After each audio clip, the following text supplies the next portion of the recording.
Hi, what's going on, everybody? I was going to film outside.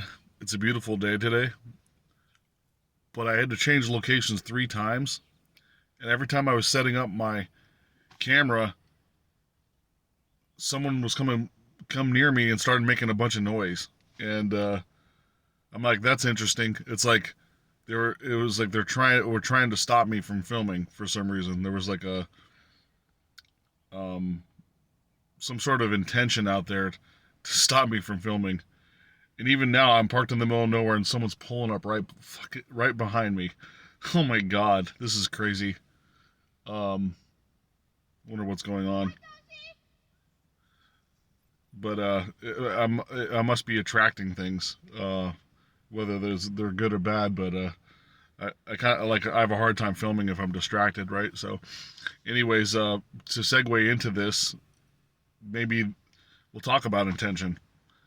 I was going to talk about a different topic, but this seems like there's an intention uh, energy, circling around here. So intention is like a tuning fork. You know, a tuning fork on for an instrument. You hit it and it vibrates and rings at a certain key, like A or E, whatever you're tuning the instrument with. And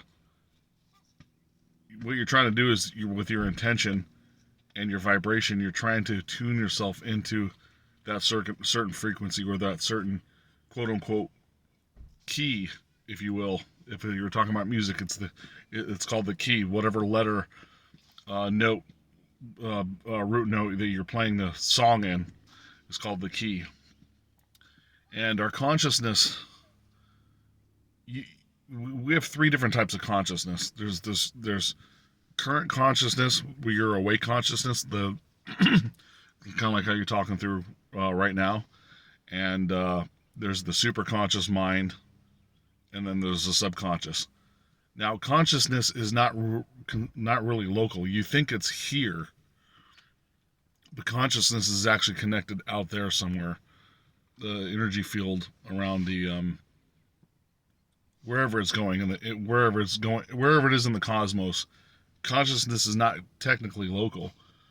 So even when you're talking about like memories, doctors say memory is stored in muscle. Um, I think emotional pain and reaction is stored in muscle, but consciousness is where it's like the whole universe is your hard drive, and that's where you store the memory, and you extract that memory from the universe to access it in any given point. So it's not stored local. I don't think consciousness is even local. So, because I told you we're infinite spiritual beings having a temporary human experience, our consciousness is in a holographic universe right here. We're simulating a holographic universe like a video game. Our avatar is having experiences through this consciousness, and so there is really no such thing as chemical reaction. No matter, no material, no solids at a subatomic level. I mean, we're atomic particles.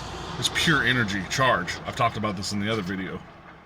And when you're talking about intention, the intention will align with those whatever those particles, and tune that quote unquote tuning fork to that frequency of what you're going to attract in your life, whether it be pain, pleasure, guilt, abundance, whatever you're tuning with, whatever you're reflecting yourself back with by tuning yourself in a certain vibration. That's what you're experiencing. Um, and the holographic universe is, I mean, it's complicated to describe, right? I mean, Lynn McTaggart wrote an entire book on it, explaining in detail what it is and how you're experiencing what you're experiencing in this holographic universe. Because, like I said, if consciousness is not local, or part of it's local and the subconscious mind is external somewhere, how is that connected to this avatar body? And what's happening when you go through your life cycle, then you pass and then come back? Was that all that memory stored still? So like for like past lives or something? or was it actually, it recycles, and then when you get recycled, you're like instructed to forget everything, and then try to find yourself, go on another spiritual journey to try to find yourself and find your soulmates or twin flames, or just have experiences, whatever the case may be, for the purpose. But you can, in like space and time doesn't exist. There's past, present, and future according to our memory. But you can, even with intention, you can change the past. You can change how you thought or think or even remember what happened. So even like traumatic experiences you can turn into happy experiences, and it actually changes the present moment. So if you have an intention to change something in the past, like alter the state of emotion that was dealt with, whatever that memory, it actually affects our current reality. So things will align in association with you changing the past. So when we're talking about time travel, it exists because if this is a holographic universe, there's no such thing as materialism. So it's just altering your perception of reality is happening at the current state. So if you change an emotion or change what you thought something happened in the past, it actually affects the current moment. I know it sounds crazy, but it does work that way. And your intention also affects the future.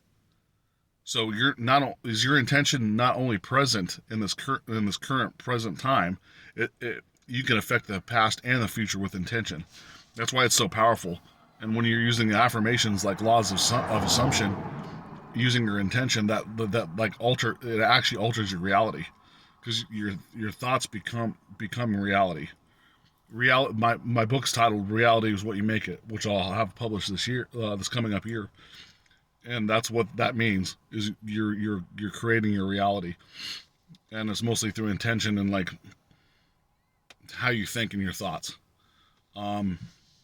If you want me to elaborate further, once again, you can email me realitysimulator@gmail.com, or ask questions in the comments, and I'm more than happy to answer them on the next videos if I see them. And thank you for watching. I really appreciate it, and you guys have a nice day as usual.